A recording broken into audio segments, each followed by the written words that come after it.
welcome to the Nintendadcast, a special Nintendadcast. I told you last week when things would happen, I would possibly do two podcasts in a week. The main podcast that's 30 to 60 minutes long, and then an offshoot one covering any kind of major video game, nerdy, toy news that might pop up during the week. Well, I mean, this is not news. We knew this was coming. Agatha all along. The new TV show on Disney Plus by Marvel Studios. There's been a lot of talk about it leading into the premiere. Not as much as, say, like The Acolyte or anything like that. And I'm definitely not necessarily reviewing this for, like, the clicks, but it did cross my mind. So I'm not totally innocent here. But it's one of those things. I liked WandaVision. I kind of wish WandaVision, what I wanted for WandaVision initially, at least what was shown in the trailers, was that like each episode would be a different like homage spoof to various TV shows and eras in which those TV shows came out in, which it did for the first few episodes before we really got into the main plot of Wanda kind of trapped this entire town and such in her mind because she was so distraught by Vision's death and not Endgame, Infinity War. So it was a fun show, and you had Catherine Marie Hahn playing Agatha, and then obviously she reprises her role in this. But I also really like that actress. I think she's hilarious.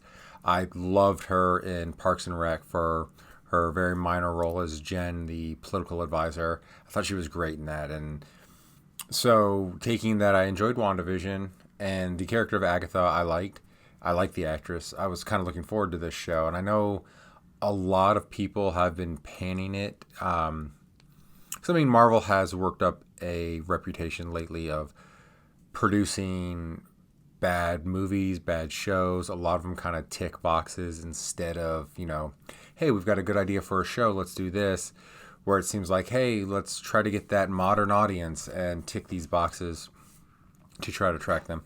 I don't think this show is that, at least not from the first two episodes. Obviously haven't seen the whole show yet. I think it's going to be 8 episodes. The first 2 premiered last night. But there is a lot of, I guess, negative talk surrounding it now because a Variety magazine interviewer was interviewing the stars on the red carpet, and he was like, I heard this is the gayest Marvel show ever. And it's just, it gets so tiring on both sides, the left and the right, when we try to do this kind of thing. It's just like, let a show be a show, and let's not try to do any social justice, social politicizing of the show, especially if that's not the intent of the writers and the actors and the showrunners in the show. And I don't think that's the intent here with Agatha. It might have been different with The Acolyte, because when that was kind of brought up to the people in The Acolyte, they went with it. They're like, oh yeah, this is blah, blah, blah, blah, blah. We've all seen the interviews reposted 1,000 times by 1,000 different people, so we don't really have to revisit it here. But the Variety reporter, when he kind of did that to the actors and actresses of Agatha on the purple carpet, at least I think it was a purple carpet. I didn't see no red there.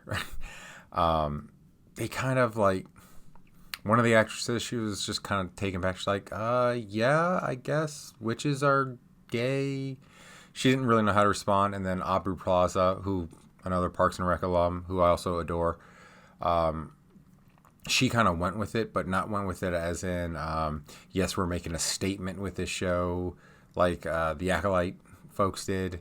She kind of just went with it and kind of did like, in my take, it might not have been what she intended. I'm not going to try to put my thoughts into Aubrey Plaza's head, but she kind of went with it for comedic effect. She's like, of course it, blah, blah, and just very kind of something that you would expect her character, April from Parks and Rec, to kind of say too. Just kind of go with that and just be humorous and things like that. So, again, it's generated some negative buzz because of that interviewer's question. Because God forbid people who work in the media these days don't just interview people about the projects and things like that. They've got to make it all about themselves, which is also the reason why late night TV. Oh, my hair is sticking, but I don't like that.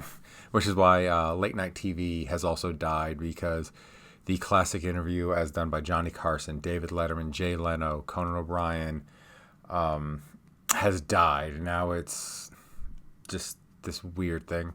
God, I hate late night TV these days. It's never about the interview. It's never about the guest. It's always about the host and whatever the host wants to do. But yeah, with that out of the way, let's talk about the first two episodes.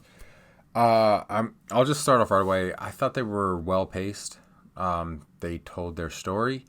The first episode ends, you want to see the second episode. The second episode ends, you want to see the third episode. I think that's, if you're going to do a serialized show, that's how it should be. It should be, I want more at the end of each episode, instead of, oh, okay, that's done, let's just go to the next episode because we're doing that, or what have you. So we open up in the first episode. Agatha is a detective. It kind of pays homage to WandaVision, because we kind of start this first episode. Agatha is a police detective in Westview, and she's investigating a murder. And it's done. It feels very True Detective, because she gets there, the body's there, and we're all kind of led to believe that that's the body of Wanda, the Scarlet Witch. And it's mysterious. There's no footprints. There's no tracks for the body to be dragged. It's like, and the body didn't die. The person did not die in that area.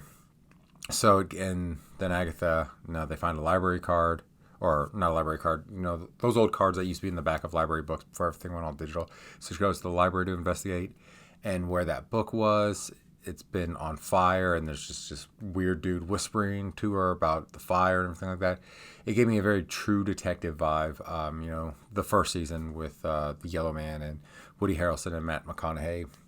So I thought that was really cool that we had this kind of homage to True Detectives, homage to the first few episodes of WandaVision, where we're kind of in this pseudo-reality type thing.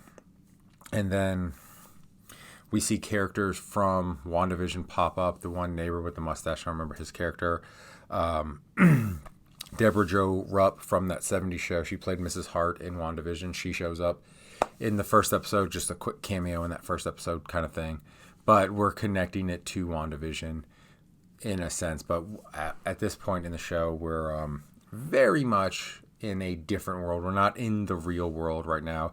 And you can kind of, you get that sense at first. Because at first I was thinking, oh, maybe this is what, because I'd forgotten, I should have watched the recap. I'd kind of forgotten that Agatha is an old ass witch from like Salem and stuff like that. I was kind of thinking that maybe this was like a flashback to her life before Wanda took over the town, just kind of misremembering, thinking she was a townsfolk, but then she got the Darkhold, and that's how she fought against Wanda. But that's not the case. She was an old witch, and the show, without watching the recap, does touch on that. So it does kind of give you a more of a backstory of Agatha, which, again, good storytelling.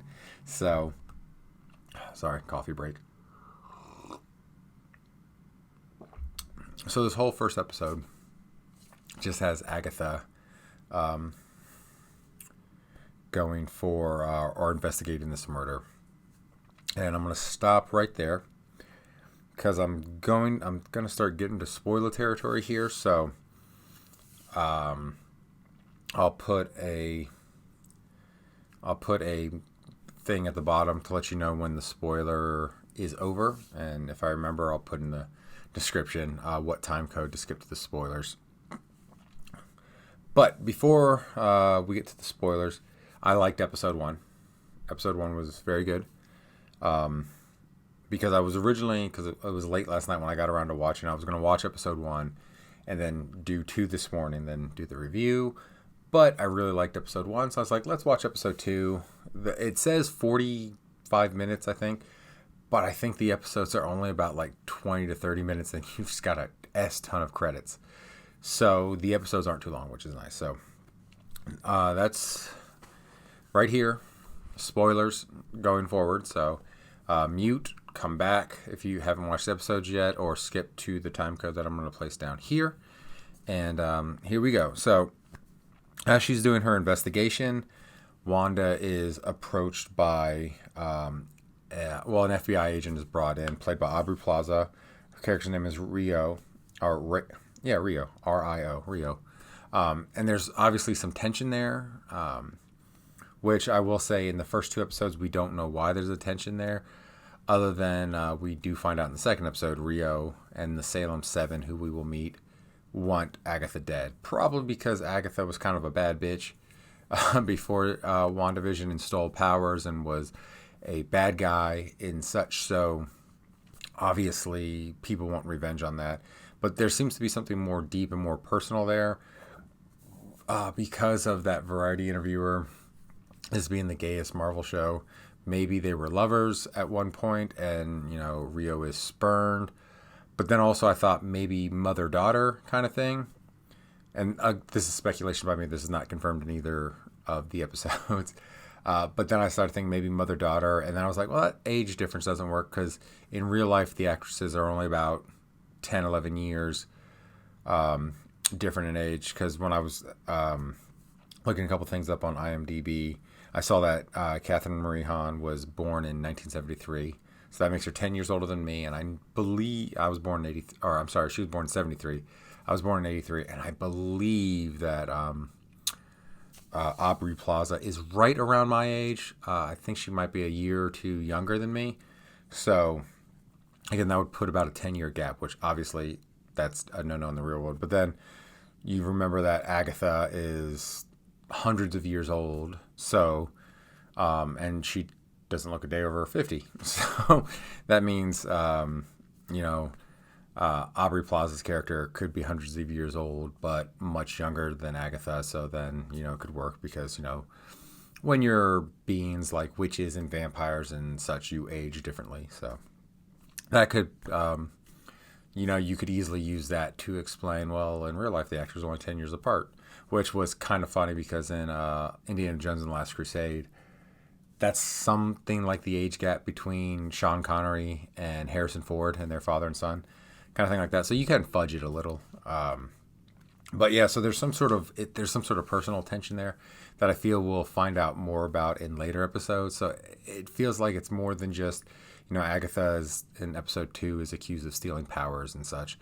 So I think it's more than just that. I think Agatha did something deeply personal to Rio, and she's out for revenge. So there's that. But she's introduced to this FBI agent, and she's just like, she's gone to the morgue to see the body, and on the body we see it says Wanda, and then Rio shows up. She's like, oh yeah, you got the other name. What's the other name?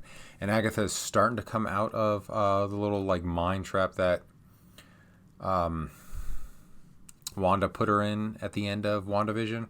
So it's kind of she's just trying to Rio's trying to help her escape, it seems, but also at the same time, like I said, there's this personal vendetta against each other. So there's a method behind her madness, and that's part of the mystery to find out like what their deal is. So she kind of goes back to her place and everything like that. And then a teenager, he tries to rob Agatha, and Agatha catches them, and they're at the police department, and she's interrogating him, and things start to break down. Like she's looking through the double-plated glass at Rio, but then the guy's like, why do you keep looking at that painting? And when she looks back, it's a painting, and she's showing the perp the photos of the dead body, and he's like, why are you showing me pictures of flowers? So it's kind of like reality's breaking here, and it's a good. I kind of wish they would have stuck with it longer than one episode because it's a nice,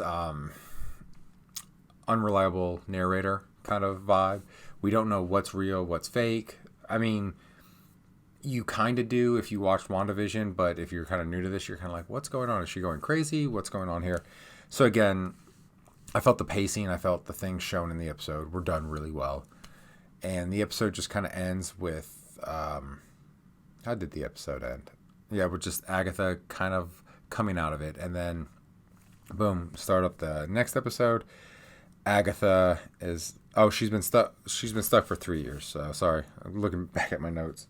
So she's been stuck for 3 years. The other, which is like this teenager who is not part of Agatha's past. He just knows of her and he wants to go down the witch's road. So he's trying to bring her out of the spell. Rio is trying to bring her out of the spell. We don't know why, but she's trying to do that.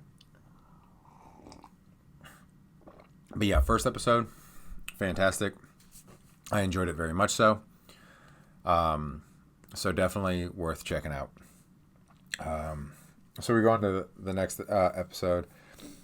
Agatha is just naked. She goes outside and she goes to talk to her neighbor, Herb, who he had a brief cameo in the first episode as a fellow detective, kind of thing like that. And I wrote this down. Herb is played by David A. Patton. He's got very little screen time in this, but he's hilarious in his screen time. Like, I really enjoyed him. I kind of remember him from WandaVision, but it's been like 3 years since WandaVision came out, so I don't remember a ton of details from WandaVision, at least with the background characters.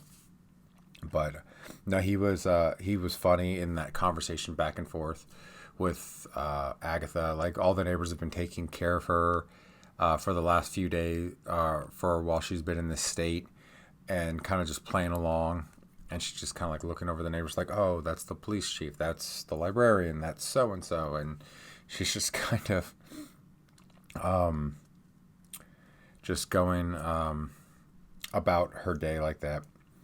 But yeah, the teen who broke into her house and she arrested but apparently kidnapped because he was just bound and gagged in her pantry, played by Joe Locke. She asked for his name, and when he goes to say it, like, his mouth, kind of like the Matrix with Neo, where his mouth just like skinned over, so she couldn't hear his name. And then later on, he talks to her in the car to give her details about himself, and it just gets drowned out, like she can't hear it. So again, another kind of like mystery thing here that hopefully they, unlike what's his face from Star Wars and Lost, we get to open this mystery box and we find out why. So that'll be a fun connection here. And early on, when they're in a car ride, Agatha and the teen, and he's labeled as the teen in the IMDb. I hope that's just to keep the mystery going since the show just came out, instead of that's for season 2, we'll find out who he is, kind of thing. Because somehow I feel with The Acolyte getting canceled, and I think She-Hulk getting canceled, I don't really want Marvel with these Disney, especially with these TV shows, to give us like hope for season 2. Like, let's wrap up our story in season 1, and if we get enough viewers, we do a season 2, because I don't want unanswered questions. I hate that when shows do that. But it's touched on early that he is gay because his boyfriend calls him, and just real quick clip that boyfriend kind of thing. They don't harp on it. It's not the character's personality. He just happens to be gay. As far as the other witches, who we'll get to in a second, I don't know if they're lesbian or straight. It's not covered in the episode at all, and it doesn't really matter. But what I do want to touch on with the teen and him being gay, it's not his personality. Sure, he has the kind of higher pitched voice that we see from a lot of gay men in movies and TV shows, which not all gay men have. He has that personality, but nothing about his character screams, oh, I'm gay, that's my personality, which is true to form to most folks that I've ever met in the LGB community. I say LGB because I don't know any trans people, so I just shorten it there. So I'm not trying to offend anybody there. As far as I don't know any transsexuals, transvestites, so I can't say I've had personal experience with them, but I have had plenty personal experience with gay men, lesbian women, have several gay friends. In fact, my mother-in-laws are a lesbian couple, and being lesbians is not about their personality. If you met them, you would never know that they were lesbians, because that's just their sexual preference. They don't make that about who they are. They are just normal people who do normal things, and they just happen to be lesbians. And that's what I want to touch on with this character. He's not normal. He wants to be a witch, so I wouldn't say that's normal. But as far as who he is not gay first and all these other things second, which is kind of a trait Hollywood likes to do with characters like this. Kind of harkening back to another NBC sitcom, Modern Family. Mitchell and Cam, they are a gay couple, but that's not who they are. They are like Mitchell is a lawyer, he's a father, he's a brother, he's a son. Cam is a football coach, music teacher, and everything like that. And them being gay just happens to be who they are, which I think for a lot of people who were kind of ragging on the show before actually seeing it, yeah, I don't think there's any wokeness in this. Just we have a character who seems to be a well-rounded character. I think he's going to be kind of part of the comedic foil in this show for the most part. At least that's what it's setting up to be. I mean, he could be a very different character as we go about. Kind of reminds me of the kid from Detective Pikachu and the second Jurassic World movie, where he's going to be the one who gets scared and screams a lot kind of character for us. But yeah, that's just who the character happens to be. He just happens to be gay. He's just a normal everyday character. So for a lot of the people thinking this was going to be a woke show, I can easily say in the first two episodes, there's nothing woke about it. It's a show about witches and doing this thing. And it might not be for everyone, mind you. But I've actually enjoyed the show so far in these first two episodes. But back to kind of the synopsis of the episode. So the teen, he wants to go down the witch's road to get what he desires, which seems to be witch's powers. Excuse me. And he wants Agatha to go with him because I believe the show basically says she's the only person who's ever like gone down the road and come back. Like other witches have gone down the witch's road but never returned because you need a coven and it's difficult. So he wants her to take him, and she kind of explains to him that they need a coven. So they kind of hit the road to assemble a team of witches, which I didn't write their names down. Other than Deborah Jo Hart's Deborah Jo Rupp, Mrs. Hart. She's one of the witches, though. If she's a witch, I don't think she knows it, or Agatha misreads what it's supposed to be and just kind of recruits her because she needs an earth witch, and Mrs. Hart is really good at gardening, so she just kind of recruits her at the last second when the other witches show up because they didn't recruit one. And I don't know if they didn't recruit one because I suspect just from like the trailers and such that the Earth Witch is actually supposed to be Aubrey Plaza's Rio. Because in one of the trailers, like she comes out of a plant or some shit like that in a later episode. So I think she's supposed to be the Earth Witch. But she just grabs Mrs. Hart because she's good at gardening and it fulfills the Earth Witch kind of thing. Because you just have to be, it kind of explains you don't have to be a witch, you just have to be witchy to be a part of a covenant. So that's where I think she comes in, and I think she's also going to be kind of a fish out of water comedic character, which Deborah Jo Rupp is hilarious. I love her as Kitty in that 70s show and that 90s show. In fact, I think season 2 of that 90s show is out, so I got to watch that. So I think she's going to be fun on this fish out of water, witch's road kind of thing.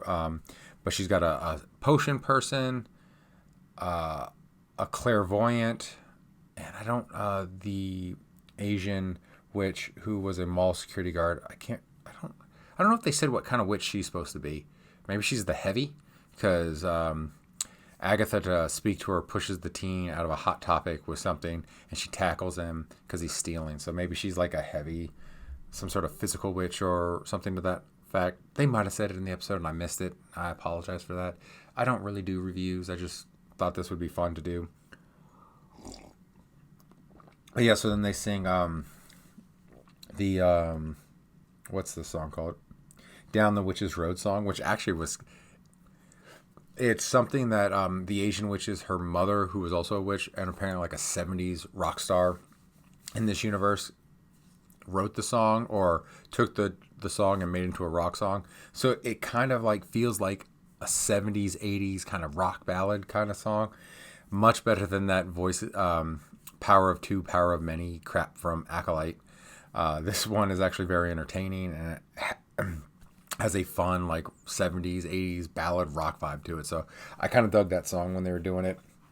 But while they're doing this, the teen, he's upstairs just kind of chilling, and then the Salem 7 show up, and they're just creepy. It definitely gives a kind of like a PG-13 horror vibe to it, which I enjoyed because I do like it when Marvel kind of branches out and does different things than just superhero fare. And that's kind of what I feel Agatha All Along is going to be. I think it's going to be one of those like 80s mild horror comedies, kind of like Ernest Scared Stupid. What's some of the other ones? Monster Squad kind of vibe to it, where it's going to be like lighthearted, but there will be scenes that are kind of tense and scary. And this when the Salem 7, who I assume is the Salem 7 because Rio said they were going to be showing up, when they show up, definitely a creepy vibe to it. Not like scary, like, oh my God, I got to hide my eyes kind of scary, but kind of this creepy vibe to it, which was cool.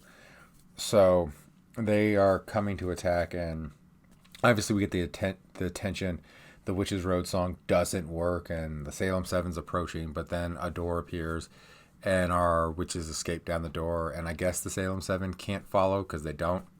And the episode kind of just ends with them going down the road, and we get credits and everything like that. I don't think there are any post-credit scenes because what I've noticed with Disney Plus when it comes to post-credit, they don't give you the skip button right away if there's a post-credits. I got the skip button right away, so I don't think there's any post-credits. I could be wrong. But I'm not going to go back and check. I'll look it up on the internet one day. But no, overall, these first 2 episodes, I enjoyed them. To answer anyone's question on whether this show is woke, which I do kind of hate that term because it seems like anything these days that leans left is considered woke. Just like on the opposite end, anything that leans right is considered racist. It's really dumb these days. But no, I wouldn't consider this woke at all. It's an entertaining show. The only thing that you might be considered woke is the fact that there's a gay teenager in it. But again, that's not his personality. He just happens to be gay. That's just his preference. So that character's fine. He didn't annoy me or anything like that. There's no message trying to get across here or anything like that. It's just this character. Like I said, I think he might be kind of part of the comic relief to the show later on. But maybe there's more to meets the eye with him later. I'm interested to see the Witch's Road and the adventure they go on there. I want to learn more about Aubrey Plaza's character Rio and why she hates Agatha and why Agatha hates her. Because that is kind of alluded to, that they hate each other. I wonder why. Again, there's something personal there. They could be former lovers since we got that this is the gayest Marvel show ever kind of thing from that Variety interviewer. But like I said, it could also be kind of a mother-daughter thing. Because they kind of, and I wonder if it might not even be either. Because they kind of allude to it both. Because when she appears in the first episode, when we have the True Detective vibe going, and she appears as an FBI agent, there feels like there's some sexual tension there, or at least it tries to give the illusion there. I could just be wrong. But then later on in episode 2, when Rio confronts Agatha, it doesn't seem like it's a scorned lover kind of revenge. It seems like there's like friends who turn their back on each other, or possibly a mother-daughter vibe there. As far as their hatred for each other. So, again, I think we're going to find that out in later episodes. But yeah, overall, thumbs up for that one. I think if you like the actors and actresses involved in this show, definitely worth a watch. If you like the character Agatha from WandaVision, worth a watch. If you liked WandaVision, worth a watch. I just thought it was a good TV show so far for the first 2 episodes. So if this video does well, maybe I'll review all the episodes each week kind of thing and just continue down this Witch's Road of mine. But yeah, overall, I'd say good. It's not, I'm sure people on both sides of the political aisle are going to use this show for their means, but in the first 2 episodes, there's nothing political, there's no message, there's no man-hating, there's just no thing geared towards modern audiences. So again, I think this is one of those things where you can't judge it before you actually see it kind of thing. And like I said, it tells a good story. It's not great. It has a beginning, middle, and an end to each episode. We accomplish what we set out for each episode. Doesn't feel like anything's dragging, even though it's a serialized thing. And every once in a while with those serialized shows, sometimes it can feel it's dragging. The pacing's good for this. I was never once bored. In fact, that first episode ended way before I thought it was going to end. I thought there was like 10, 15 more minutes, but then that's just kind of the brisk pace we go on here. Good pacing.